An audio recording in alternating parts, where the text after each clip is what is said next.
There it is. Don't yell at me. They can hear you. All right. Welcome, everyone. This is the meeting of the K-12 Education Subcommittee of Ways and Means. Today is the 2nd of April. Good thing it's not the 1st. Who knows what would happen? We have a handful of bills to take up today. We're going to dispense with some of the ones that I think are a little more routine.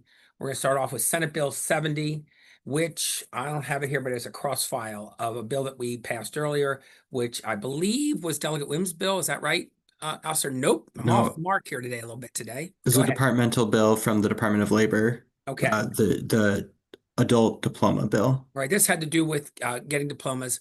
We amended it. Originally, it had some stuff about high schoolers being able to kind of drop out and get diplomas. We didn't really want to encourage them to do that. We took that out. I think the Senate amendments do match ours, or do we have to conform a little bit here? Yeah, they mostly match ours. We added a thing that they have to publish information on their website and in the literature to let them know. So we have a similar amendment for this bill. Right. And that was Delegate Hornberger's wonderful suggestion when we considered the House bills, if I recall correctly. So do we have to add that? We have to add that amendment then to the bill. Okay, so the amendment is to make them publish information for 2 years about the availability of this program. Move the amendment. I have a motion on the amendment. Do I have a second? Second. Got a second. Is there any further discussion on the amendment? Okay, seeing none, all in favor of the bill, the amendment passes. All in favor of the amendment, sorry. All in favor of the amendment, raise your hands. On the bill. That was unanimous, by the way, Alistair. On the bill, Okay. I have a motion on the bill as amended. Do I have a second? Second. Properly seconded. Any further discussion on the bill as amended? Seeing none, all in favor of the bill as amended, please raise your hands. And it appears we are unanimous. Okay, that takes care of that one. Senate Bill 204 is the Civic Excellence Program. We had it as House Bill 57. This is a bill that sought to give a recognition to students who made certain achievements. We have this bill in front of us for a bunch of years. We amended this bill to add some significance to it and provide some guidelines. The State Department has to provide guidelines, and one of the parts of that guideline will be that students who are to receive the Civic Excellence Award will have completed a capstone project. The project will be supervised by someone in the school as either part of a new extracurricular program or an existing extracurricular program, for example, National Honor Society.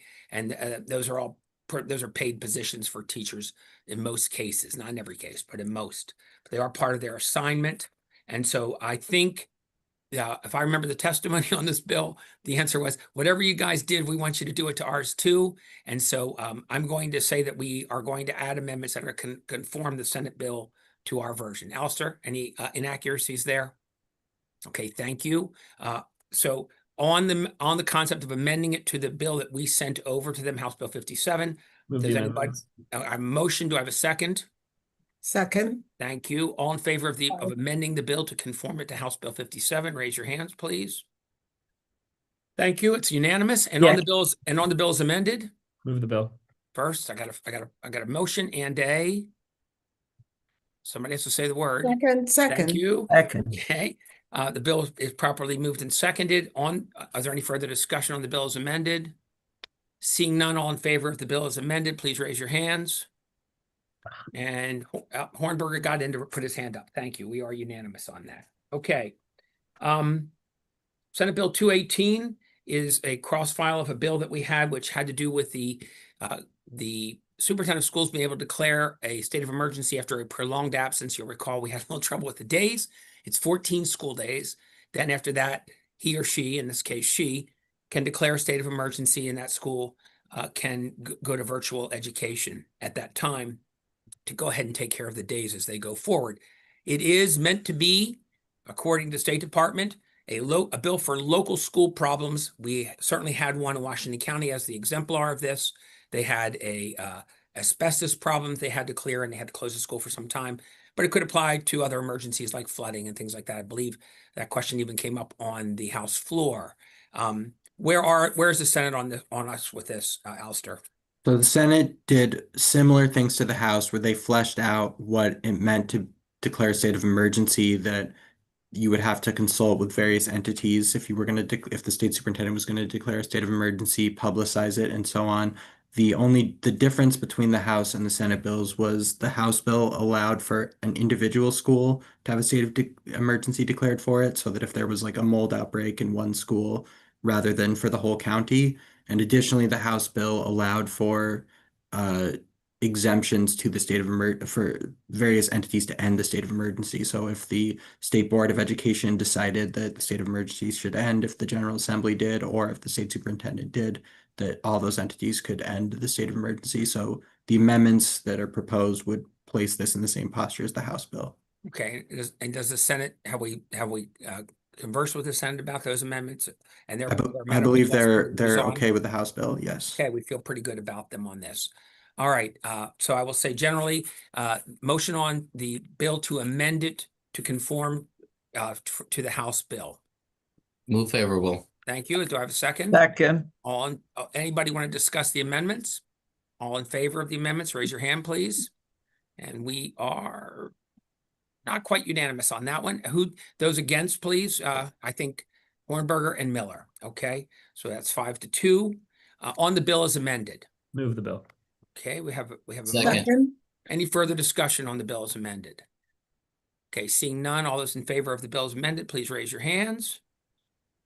And those against? So we are 5-2 on that. Okay, same vote as on the amendment itself. Okay, that bill will be passed on. Okay, is this our last one, Alistair? Senate Bill 928? Okay, so Senate Bill 928 is a bill that has gotten a fair amount of attention. If you're on this committee, you may have received emails about it. There are a couple of things. This is what we like to call colloquially as the cell phone bill. This is Senator Harris. It was the bill by Adrian DeBuafo. We also made Delegate Wu the second on this one because he brought the bill last year. I think Delegate Wolick as well, who did a lot of work on this. This bill comes in with I think many of the same changes that we made to it. But Alistair, I'm gonna leave it to you to discuss if there are differences between the bill we sent over and this bill that we have in front of us. Yeah, so thank you, Mr. Chair. The proposed amendment for today is very similar to the Senate bill was very amended in a very similar posture to the House bill as it passed.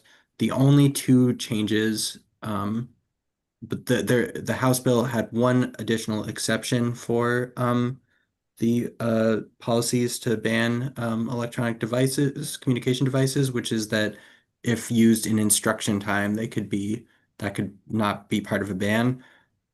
There's a proposed amendment to further limit that today, which says that if when directed by an instructor to be used as part of a lesson plan, if each directed use has been previously approved by an administrator. So it can still be used as part of a lesson. However, each time that it is used as part of a lesson, they would have to go to an administrator to use it if this amendment were adopted. There's also an amendment to rename the bill the Joanne C. Benson Act, which is something that the Senate suggested, as she has been a leader, I believe, in this issue. And so we've talked to the sponsor about the Senate adding a similar amendment as far as the name goes. And so the way the amendment is crafted, it's supposed to come out like this. If a teacher really feels a need to have cell phone used in class for something, they can't just get blanket approval for the month of September. Each lesson, each day, they would have to get the administrator to say, yes, you can use it on that day. There is some argument about whether that has value or not. Some people have talked about us striking this exception altogether. We've tried to tighten it down a bit. I will take commentary on this. Delegate Vogel. Yeah, thank you, Mr. Chair. And I know we've talked about this. I guess my concern and the question that I would raise is, I think times have changed since I was in school, but when I was in school, right, different students had different access to devices. Some had computers, some had phones, some had nicer phones, and if there is a student that does not have a device that they can use during instructional time, right? Let's say a class is filming a video or taking pictures, and one student has a nicer phone camera than another student, or one student doesn't have a phone. How would that equity issue be addressed? I can answer it since I'm kind of one of the ones who thought of the amendment. I don't believe it means that you have to have a lesson where every student has to have a phone. Some of the examples that were given to me for this amendment were things like, what if they're going outside in groups and the biology teacher wants them to take pictures of various fauna outside around the building? Or if you're in an art class and you're submitting your art for an award and you need to take a photograph of it, you might need that. Now, you might say, well, they should have cameras in a room, and they should. But I think we also see that inequity already in some of our classes as far as equipment goes. I know in some classes in my county, they share laptops when they work together because there's not enough for every student in the room. And so I think yes, that would be maybe exacerbating it, as you say. It might also help to ameliorate it at the same time. So it's a tough question. And I crafted this amendment, but I'm ready for a robust discussion on this. So I don't know if you want to add something else after that answer or not, Delegate Vogel. I'll add others. Okay, thanks. Okay. Delegate Roberson. Yeah, thank you, Mr. Chair. And just question for council, where was that First Amendment that you mentioned? What page and line is that found on? Sorry, I'm missing it. No problem, sir. It's on the reprint, page 3, line 20. And it's the italicized, underlined text. Yeah, capitalized. When directed by an instructor to be used as part of a lesson, if each directed use is previously approved by an administrator. I see now. Thank you so Perfect. much. Thank you. Is there any other discussion on this amendment? All right, I'll take a motion if we think this is an acceptable amendment, but I'm not going to move it myself. I'm gonna wait and What see. are we? What would the motion be on the motion to The add motion actually certain- incorporates a couple of things into the bill. They have sent the bill over. The concept of how to store it is also has gotten attention, but the Senate has amended it in the same way that we did. If you look on page 2 of the reprint and line 24, you'll see it says store means to secure in a manner determined by the county board. The rest of that sentence is struck, which has to do with making sure it is nowhere on the student's person at all during the day. That amendment I was much more in favor of. I think the idea of trying to find a storage location is a bit of a logistical difficulty.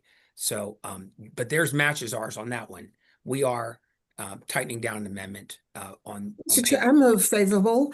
I've had a lot of discussion with school board members, some who are pleased with what's going on with their schools, but most of all, they want autonomy. They want to be able to modify the legislation to fit their particular schools. And there are lots of ways to store them. Somebody said, well, put them in lockers. I said, yes, if they have a locker for every student in the Yeah. school, but they might not. I've had people speak to me about little storage locking bags. Yeah, if they're $5 each, 2,000 students, that's $10,000 to buy these devices. So there are logistical things. And so thank you. I have a motion on it. Delegate Roberson, we'll come to you to see if we have a second on the motion on the amendment. Okay, I don't hear a second. So by not getting a second, I'm assuming that we don't want to amend the bill in this way, but we're going to hold on that for a second or two. Maybe some more discussion while we hold the motion. Delegate Roberson. Yeah, it was just a clarifying because I think I want to make sure this is also part of the amendment or see if it is not. On page 3, line 16, the 3 where it says during an emergency event, if expressly authorized by an administrator, the amendment deletes that. Am I correct? Or that is what the House version already? Both the Senate and the House version deleted that. Okay. So what you're seeing there is the Senate amendment, okay, on line 16 that came over to us with that amendment. That Is that right, deletion. Counselor? That's right. And also, And the House version did not have that in there. It deleted it as well. That's right. yes, sir. Okay, thank you. Good question. Thank you. Delegate Miller, we've heard from Delegate Vogel, so we'll give you a round here. Mr. Chair, is there a concern about administrative burden then if you have to ask, particularly if you're doing like a multi-day lesson where they're using the cell phones, or if they are in a class about social media, we do like health classes and things like that, if they're showing examples and it would be a multi-day thing, or even in like the journalism classes. So my concern is that would be administratively burdensome to have them request it every single day when it could be a blanket authorization? That seems more like a regulation versus actual the legislation. That's a great point, and it was one of the things that I originally came in with the amendment, just saying that if they had good use for it for in a lesson. Both the State Education Association have weighed in that said, and I hate to say this, but I have seen it. If you make a rule and teachers alone are asked to enforce it, they will sometimes enforce it at different levels. I'll give you a simple example. I had an administrator one year who wanted us all to not let students come even 2 seconds late to our class. We were supposed to shut our doors. They had to go down to the office and check in. Well, some teachers did it. Some teachers were the cool teachers and they let the kids come in. Okay, they said it's all right, doesn't matter. And what that does is it undermines the other teachers who are actually trying to follow the rules. And so the State Education Association came in and said they didn't want to create that kind of friction between teachers. And so they would like us to tighten it down. They actually said ultimately they'd be okay too if we fully removed this exception. So they didn't advocate real hard for it, but they said, yeah, we'd be willing to go with that.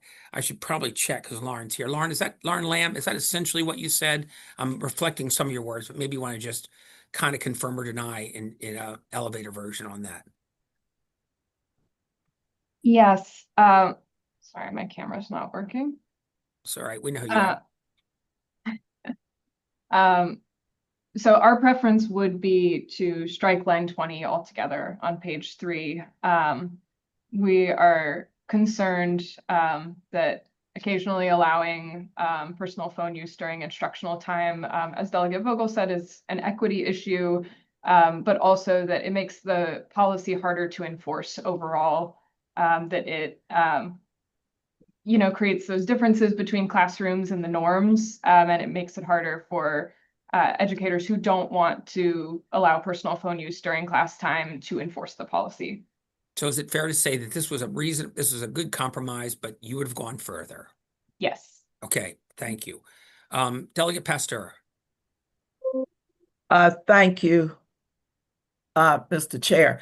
On that one, I do know, particularly in some math classes, that not everyone could afford to buy all of the equipment that was asked for, and sometimes students were allowed to use their personal devices. However, my question goes to what Lauren just said. If the policy, and if we're leaving it up to every school or school district, however they decide to do it, about where the phone goes, if one teacher says, tomorrow, you may use your phone here. Now, unless the policy in a particular, all of the school systems is going to be that they are going to lock them down in every single class they attend some way or somehow. That means if they're going to use it in a class, they have to lock it down for the other classes, get it out for the class where it's going to be used, and then there's going to have to be time for them to get it back to wherever it was locked down before. So this creates just a whole lot of other issues that I'm sure schools and school districts don't want. I'm not sure how you fix it. I'd probably go closer to what Lauren said and just drop the notion and let folks figure out what you do, or have extra whatevers on the days that you might need it in the class, because that can be a real problem. Traffic in the hall, time late, that creates problems. But if a system wants to handle it, I guess. Trying to summarize, you would lean in with the State Education Association, just strike this exception altogether? Probably, or that it would be some way a part of what the school systems have to think about. I don't know that I want to definitively tell. I'm going with what Delegate Patterson said. Yeah, some systems might want to make some decisions about what to do, but I would hope that they would process what happens when a teacher gets to make that decision. Right, and that's why I wanted the administrator involved. You know, there has been some discussion about storage, and the storage you described is some of the more extreme storage that was originally anticipated in the bill. But storage in this case could just mean that it's not available. It's buried in a backpack somewhere.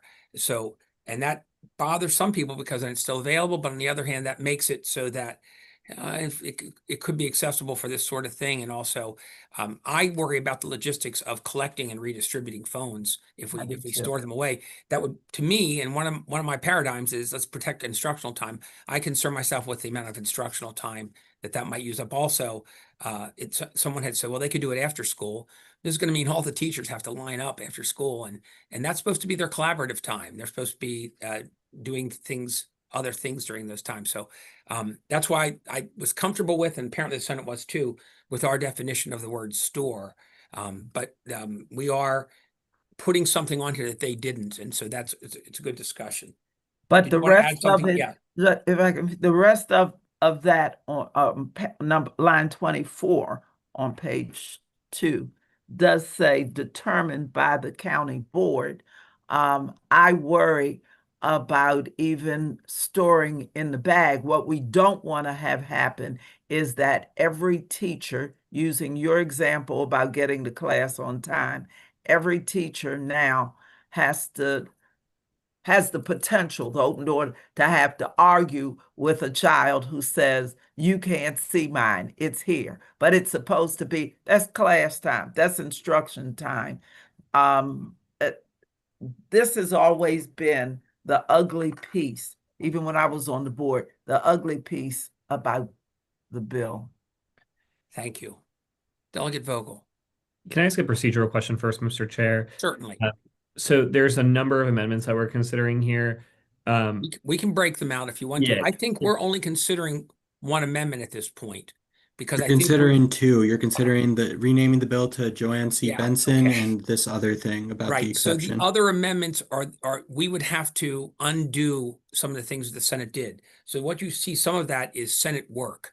The only things that we are considering to amend it is right now is to add line 20 on page 3, okay, and then to create a new sponsor, a new title for the bill. Got it. So that we could consider other amendments. We could certainly do that, but I think we need to settle ourselves on how we feel about the amendments that we have suggested here. Got it. I still have concerns on page 3, amendment 20, line 20. The equity concern, and then I know we've talked a bit about enforcement and the concern around instructional time, and I still worry about on the enforcement piece, if students are using their phones for instructional use, and then just concerns around transitioning and then enforcement if they're no longer supposed to be using the phones, and what are they doing with those phones during that instructional time? Maybe they're on social media and then violating other pieces of this law or the policy. So I still have concerns on this specific amendment. I'm happy to rename the bill, though. I have no opposition to that. Okay, well, real quickly, let's move on the amendment to rename the bill. Okay, just let's get that out of the way so we don't Move discuss. favorable. And a Second. second. I saw it. All in favor of renaming the bill to Joan Benson, after Joan Benson, there's a specific time. Okay, that's done. Okay, we've got that. Now we've got one amendment before us. Okay. Delegate Vogel, if I hear you correctly, you're saying you'd prefer not to have this exception there at all at this point. Is that correct? That is correct. Okay. So we have a motion to take up that amendment right now that would add this amendment to the bill, and when we send it back over to the Senate. We don't have a second on that amendment. Is there anyone who would like to second the amendment? And we've got nobody. Okay. Oh, no. Which means that we are not going to recommend attaching this amendment to the committee. But Delegate Patterson, Yeah, it's a quick question. I Yeah, really to ask Ms. Lauren Lamb. There are some schools that deal with the issue of student usage as well as storage. Are you able to share how they're able to orchestrate this and how it works out? Certainly, I would say that storage is handled many different ways across the state, and we are fine with letting school systems administrators decide the best way for their school setting to deal with storage, whether that's on a student's person or in a central location. As far as instructional use, though, about 90% of our members want no phones during instructional time. And so that has been a pretty clear message that holding that across the board would be the preferred way. All right. All right, thank So you. now it just depends what direction we want to go. we're gonna make a decision. Do we need to wait until another meeting to consider these amendments? Or does someone want to move this bill without that amendment to bring before committee? Without the amendment that is on line 20 of page 3 that is written in the reprint. No one wants to do that either. Okay. I have one more I just have Oh one. yeah, please. That's fine. That's fine. Thank you, Mr. Chair. I see, and this is in the same section, I see that we line 16 and 17 on page 3 have been were struck out. Is this a Senate amendment or a House amendment? We both did that amendment. We both did that. This is their amendment and ours. And Alistair, I would just love maybe a little bit more, because I know this is one of the concern, and I don't necessarily disagree with that. But in the case of a certain emergency, what would the communication plan be for parents? Is it just the standard communication plan now? I know that principals and the school system already are communicating with parents during a case during an emergency situation. Yeah, Would well, be the cell case. phones are not really supposed to, they're not really normally part of the emergency plan. Actually, in the case where there's someone in the building who shouldn't be there, cell phones can actually become a liability, Right. Because they make noise. And so there are communications. Have you ever been in a school when there's an emergency and there's 2,000 people pulling out their phones to try to, you can't get through, the bandwidth is Right. gone. Right. So to act like they could actually, I think that was part of the reason, to act like they could actually be an emergency communication device. I think generally parents are supposed to there's usually a message sent out by email telling parents what's going on and what they're doing. And I think, the individual communication, not only is it kind of catch can, it's also not always accurate. Okay. Yeah. What kids tell their parents is going on, they may not know actually what's going on for sure. So it might be incorrect information, and that becomes public information then. And that can be, I think the school needs to control the message, not because they don't want the message out, but so the message is accurate in this case. So 2 points I'm taking from that. One is that cell phones can actually make these situations far more dangerous. And second, that and we just had an incident in Montgomery County Public Schools in my district at Woodin High School where the police department and the school system were pretty quickly communicating information to parents on where pickup was going to be and what they needed to know. So there are already existing protocols in place for communicating with parents that are safer. And now in this day and age, when we have, people have computers and parents have cell phones that they can see emails coming out, that information is pretty easy to communicate. Okay. I'd move the bill though. So you do move the bill. Okay. Yeah. So I was going to say I want to hold on that motion because there's a lot of concern. I would also be willing to, before we do that motion, and by the way, I've done my little homework. It's possible to insert a motion to hold inside of a motion. So if someone would like to move to hold this bill to the next Ed sub meeting, because you need to think about these issues, we can do that as well. We put them in front of you pretty quickly. Yep. Okay. Who's that? Was he Delegate Hornberger? Yes. Okay. So there's a motion to hold inside of the motion on the bill. Does anyone want to second the motion to hold? Second. Okay, I got a second on that. If we get 4 people to say they want to hold, then we will do that. How many? All those in favor of holding the bill until the next Ed sub meeting, please raise your hands. Aye. 1, 2, 3, 4, 5, and I got 6, 7. Okay, so think hard, talk amongst yourselves, you see some of the names of the people there. We have a number of people who have expressed strong opinions. Ronza Othman is here. She's from the National Federation of the Blind. Betsy Tao, who is I don't know the name of her organization. There's a lot of letters there, but she advocates very hard for as little phones as possible in the building. She would like it if we wouldn't have this amendment in the bill at all. I haven't heard from Mary Pat exactly where she is, or Laurel Kratzley, but Laurel Kratzley is your MSDE person, and Mary Pat Fannin is your PZAM person. I recommend you talk to some of them or all of them, and let's try to get somewhere on this bill. This is a bill that's very important to people, and we dare not have our inaction be action on this. So with that, that's the last bill we're going to visit today. We'll come back to this. Thank you all for a really robust discussion. I felt we just weren't quite settled yet. Delegate Vogel will hold your motion on the bill. If you want to Great. bring that first, we'll allow I'm just it. glad we finally got a second. That was really stressing me out. Thank you. Okay, so we do have a motion which we can reiterate, or we can certainly, you can also put amendments into motions favorable, and if we want to amend the bill or not amend the bill, we can go forward like that. So thank you all very much. Good discussion, and I appreciate your time.